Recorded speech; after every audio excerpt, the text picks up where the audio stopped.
வணக்கம் CM sir. நீங்கள் விவசாய கடன் தள்ளுபடின்னு சொல்லியிருக்கீங்க. ஆனால் அந்த விவசாய கடன் எதுக்கு தள்ளுபடி பண்ணேன்னு தெரியல. அந்த விவசாய கடனே நீங்கள் தள்ளுபடி பண்ண வேண்டாம் சிஎம் சார். நாங்கள் படுத வேதனை எங்களுக்கே போதும். 5000, 10,000, 20,000, 30,000 எதுக்கு சார்? விவசாயிகளே பாருங்கள், 5,000 ரூபா எதுக்கு? உழுத கூலிக்கா? களை எடுத்ததுக்கா? எதுக்கு சார் அது? எதுக்குமே பிரயோஜனம் இல்லை. விவசாய கடன் தள்ளுபடி எதுக்கு? சிஎம் சார், எங்களுக்கு வேண்டாம், இந்த விவசாய கடன் வேண்டாம், நீங்கள் தள்ளுபடி பண்ண வேண்டாம். அதை உங்களுக்கே நிதியாக வச்சுக்கோங்க. தமிழ்நாடு கடனில் இருக்குது, இதை கடனை அடைக்க வச்சுக்கோங்க. விவசாய சங்கங்களே, நீங்கள் தான் இதுக்கு ஒரு தீர்வு வாங்கணும். விவசாயிகளுக்கு இப்படி ஒரு கடன் தேவையா? தள்ளுபடி தேவையா? நீங்களே பாருங்கள் விவசாயிகளே.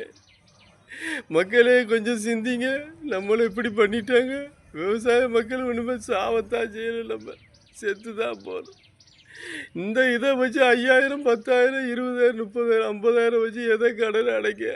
விவசாயிகளே எங்கே இருக்கீங்க நீங்கள்? தமிழ்நாட்டில் இருந்தால் இதற்கான கேள்வியை நீங்கள் தான் கேட்கணும். எங்கள் விவசாய சங்கம் எங்கே? ஜல்லிக்கட்டுக்காக வேண்டி போராடுனீங்க, இந்த விவசாயிக்கு போராட மாட்டேலாம்? தமிழ்நாட்டில் இருக்க ஏன் இளைஞர்களே, உங்கள் போராட்டத்தை எங்கே? இந்த விவசாய கடன் தள்ளுபடி வேண்டாம், அவளுக்கு வேண்டாம் வேண்டாம் வேண்டாம். வேதனையா இருக்கு.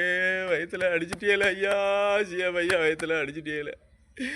ஏன் இந்த விவசாய கடன் தள்ளுபடி வேணாம் வேணாம் வேணாம், நீங்களே வச்சுக்கோங்க.